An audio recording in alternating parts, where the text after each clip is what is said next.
ஒரு அழகான கிராமத்தில் ஒரு ஸ்கூல் படிக்கிற பையன் எப்போவுமே சாக்லேட் வாங்கி சாப்பிட்றது வழக்கம். அன்னைக்கும் அதே மாதிரி சாக்லேட் வாங்கி சாப்பிட போனான். அண்ணே, எனக்கு இந்த டெய்ரி மில்க்குன்னு ஒரு சாக்லேட் இருக்கும்ல, அது தரீங்களானே? எவ்வளோன்னு சொல்லுங்க. ஓ, டெய்ரி மில்கா? இருப்பா, கொடுக்குறேன். நீ தினமும் அதை தானே வாங்கி சாப்பிட்ற. உனக்காண்டியே அதை ஸ்டாக் வச்சுருக்கேன். அது ஒரு சாக்லேட்டு 90 ரூபாப்பா. இரு, எடுத்து தரேன். இந்தப்பா, நீ கேட்ட டெய்ரி மில்க் சாக்லேட்டு நல்லா இருக்கும், சாப்பிடு.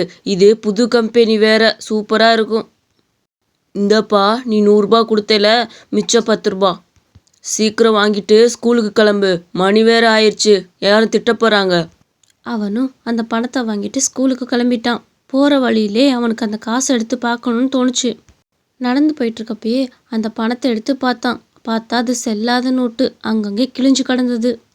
ஐயோ, இந்த செல்லாத நோட்டை என் தலையில் கட்டி விட்டுட்டாரு இவரு.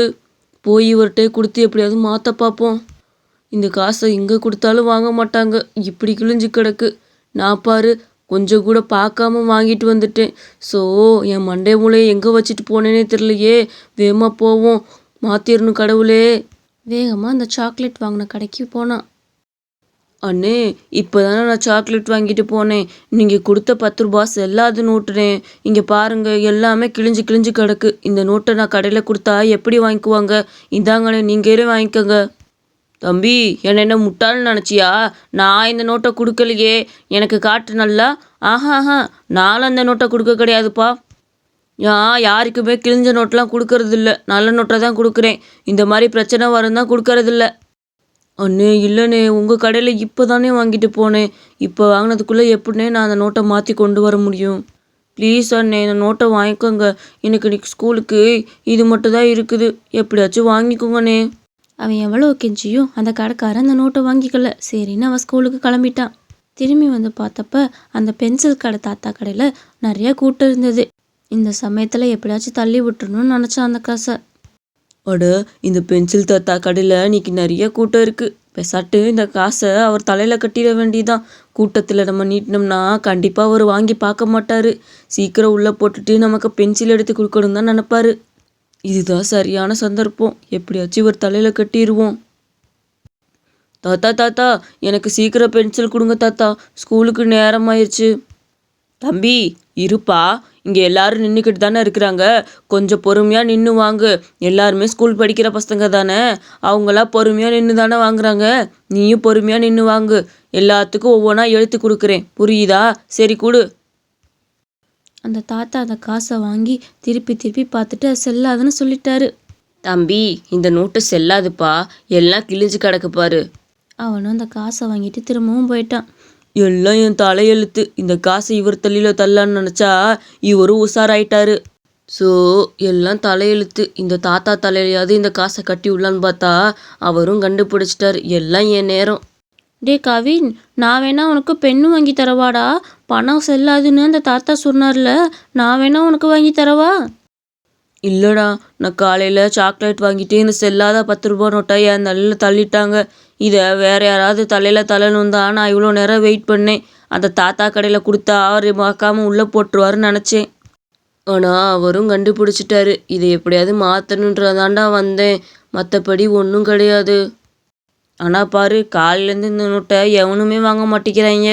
நானும் எப்படியோ சொல்லி கொடுக்கலான்ட்டு பார்த்தேன், ஒருத்தர் கூட வாங்க மாட்டேங்கிறாங்க. ஓ அப்படியாடா, நான் கூட உனக்கு பென்சில் வாங்க காசு இல்லை போல், அதனால தான் வந்து கேட்குறியோன்னு நினச்சிட்டேன். சரி, ஸ்கூலுக்கு டைம் ஆயிடுச்சு, போகலாம். ஸ்கூலில் லாஸ்ட் பீரியடில் அவங்க தமிழ் ஆசிரியர் பாடம் நடத்திக்கிட்டு இருந்தாங்க. எப்போவுமே அங்கே தமிழ் ஆசிரியர் பாடம் நடத்தி முடிச்சுட்டு லாஸ்ட்டு 10 நிமிஷம் ரிலாக்ஸாக பேசுவார். குழந்தைங்களா, இன்றைக்கி பாடம்லாம் உங்களுக்கு புரிஞ்சிருக்குன்னு நினைக்கிறேன். நாளைக்கு மறக்காமல் ஹோம்ஒர்க்கெல்லாம் முடிச்சுட்டு வந்துடணும். சரி, பேகெல்லாம் பேக் பண்ணி வைங்க. ஒரு 10 நிமிஷம் நம்ம எல்லோரும் ரிலாக்ஸாக பேசுவோம், அப்போ தான் நம்ம மனசுக்கும் நல்லா இருக்கும்.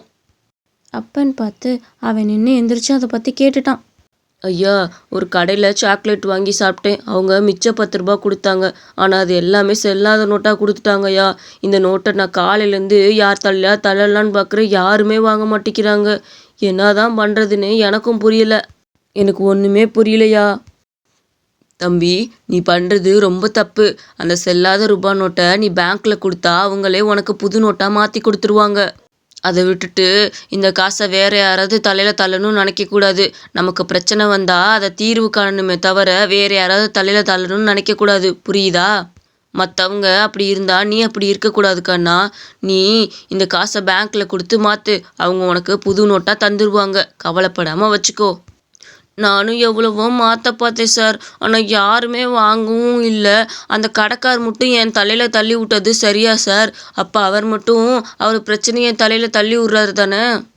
இங்க பாரு கண்ணா, யார் என்ன பண்ணாலுமே நீ அதை திருப்பி பண்ணக்கூடாது. புரியுதா? அவங்க உனக்கு கெடுதலே பண்ணாலும் நீ நல்லது நென, கடவுள் உனக்கு நல்லது கொடுப்பாரு. அதனால உன் பிரச்சனைய யார் தலையிலயும் தள்ளாத. நீ அதுக்கு எப்படி தீர்வு காண்றதுதான் முக்கியம். இனிமேலு நான் சொன்னதை ஃபாலோ பண்ணு. கண்டிப்பா நீ உன் வாழ்க்கையில முன்னேறி வருவ. சரியா?